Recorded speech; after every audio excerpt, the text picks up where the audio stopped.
કેવા સહેજ વરસાદ ધીમો થયો એટલે તરત જ આવવા માંડ્યા. જો ક્યારનું મેં સવારે ઉઠીને તરત જ ખાવાનું નાખી દીધું હતું,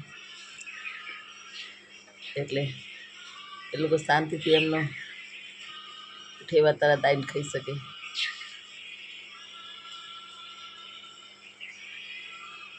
જો પોપટ પણ ખાઈ ગઈ. જો પોપટ આવે.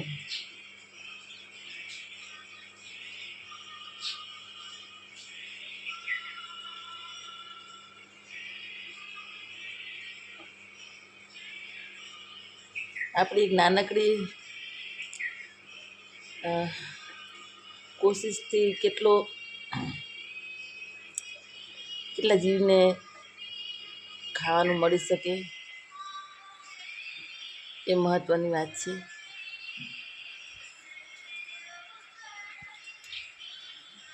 હવે આવી રીતે આખો દિવસ ખાધા કરશે. કાલ મેં રોટલી વધારે જ બનાવી હતી, એટલે કારણ કે આ જે કાંગેલો ને એ આવે ને એમને રોટલી વધારે ભાવે છે. ખીચડી રોટલી એ લોકો વધારે ખાય. ચક્કીઓ હોય, ચકલીઓ છે, એ ખીચડી વધારે ખાય છે. જો આમ તો ઓલી તાવડીમાંય નાખું છું ખાવાનું, એટલે હિંચકા ખાતા ખાતા ચણાઈ જાય, પણ વરસાદ છે એટલે તાવડીમાં નાખી નથી. એક જ ડીશમાં 3-4 વસ્તુ ભેગી કરી નાખી દીધી છે. ખીચડી, રોટલી, સેવ અને આ કણકી બધું નાખી દીધું છે. જો આવા માંડ્યા એક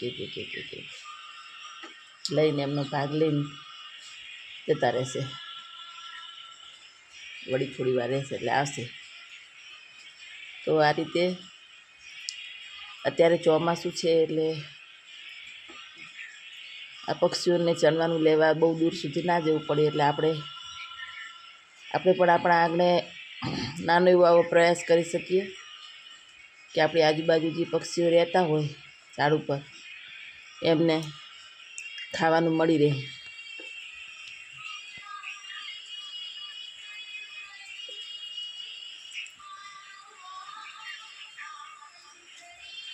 આમ તો ડાળીઓ કાપી નાખીએ ને તો સરસ ચોખ્ખું દેખાય. બધા પક્ષીઓ આવે, પણ પક્ષીઓને કેવું આડસમાં રહીને એ લોકોને સેફટીમાં રહીને લોકો ખાવાનું પસંદ કરે.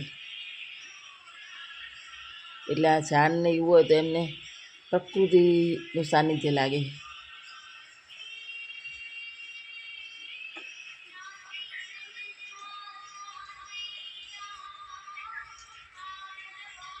જો તમે પણ આવી રીતે તમારા આંગણે આવી વ્યવસ્થા કરજો, જેથી આ મૂંગા પક્ષીઓને ખાવાનું મળી રહે.